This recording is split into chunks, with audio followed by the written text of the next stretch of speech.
Sandy Belvedere with the Car Maven.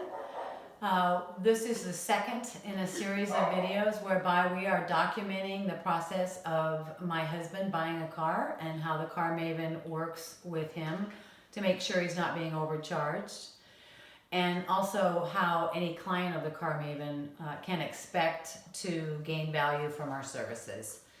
We felt, though, that we should take a moment and hold a Chapter 2A video so that we can just take a step back and discuss some elements of the vehicle invoice that we shared with you on our first video for the Hyundai Ioniq that my husband is looking for.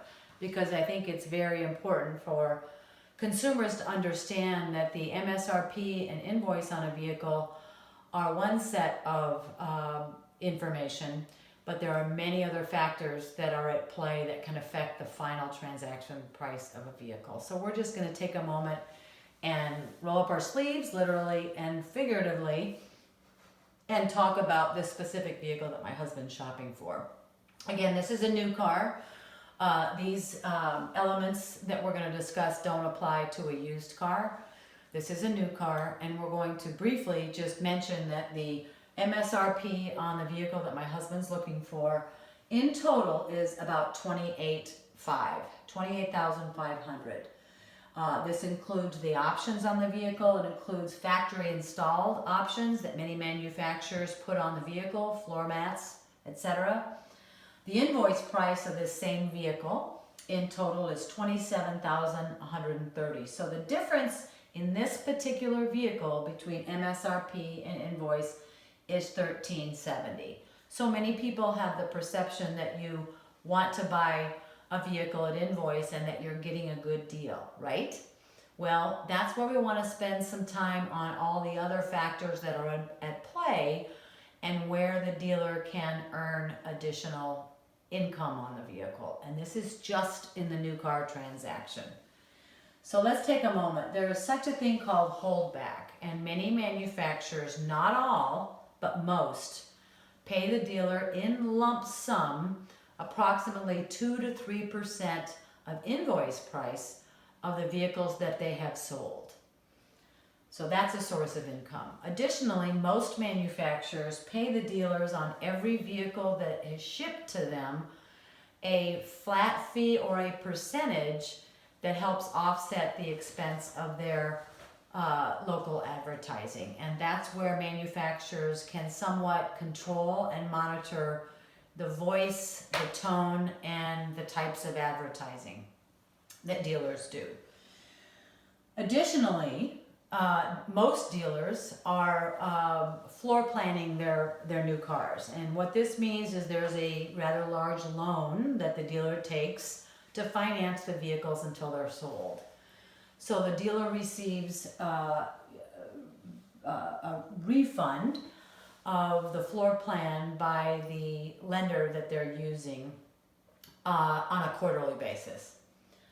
Additionally, if you are financing the vehicle through a dealer, the dealers receive what is known as a flat fee. Lenders, either a captive or another type of lender, pay the dealer a flat amount per vehicle if they're able to finance the car. So this is where you can understand that a cash buyer in many cases isn't as attractive to a dealer as someone who finances a vehicle, because they're losing out on the flat from their from the finance provider that finances your loan. There's also, in many cases, depending on the month and depending on the manufacturer, dealer cash that's offered. And dealer cash is different from a regular incentive in that a dealer is not required to give you that money back on the transaction. They can either use it to offset other expenses or put it in their pocket, and then they will record it as gross profit on the sale. Very big these days is a program whereby dealers have sales objectives. They're held to certain guidelines. Either they must be at a certain sales effectiveness or a certain performance level. But if they hit their sales objectives, they can achieve up to $1,200. In some cases, it's $800. But this is a very large sum of money that many dealers are focused on at certain period ends, whether it's month end, quarter end, year end. Finally, many people who have shopped for vehicles in a dealer showroom see sometimes the window label and then an additional label next to the window label that's usually relatively narrow and vertical, and it lists a number of additional options on the vehicle. And many people don't understand that this can at times be packaged. Sometimes you'll see a special desert package or a special mountain package or a special compilation of options, whether it's etching or, theft protection. That is a very significant and lucrative source of profit for the dealer. So these are additional sources of base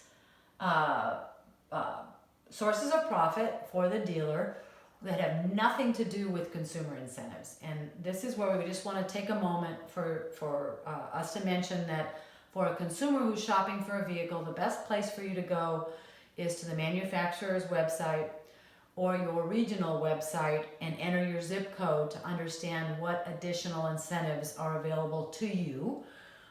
Many factors at play. You may have a college graduate, you may be a member of the military, there may be a specific marketing incentive at play, but always enter your zip code, because many incentives are not applicable to you because you may not reside in a specific zip code or qualify.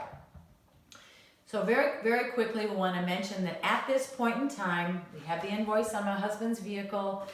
At this point, we feel relatively confident that we're going to be able to save up to $3,000, that's very rounded, off of MSRP for my husband's vehicle.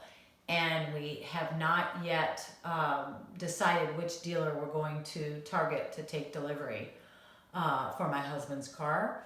He has not yet decided for sure whether he's going to pay cash or finance. He will not lease, but that's where we stand on our Chapter 2A of my husband's new vehicle, and we are naming him Charlie.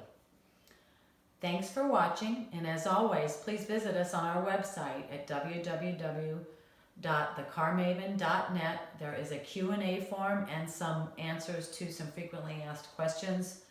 We appreciate your followership and sharing of us on our social platforms, Facebook, Instagram, Twitter, and LinkedIn to a lesser extent. We look forward to seeing you next time on Chapter 2B, the relationship. Thanks for watching.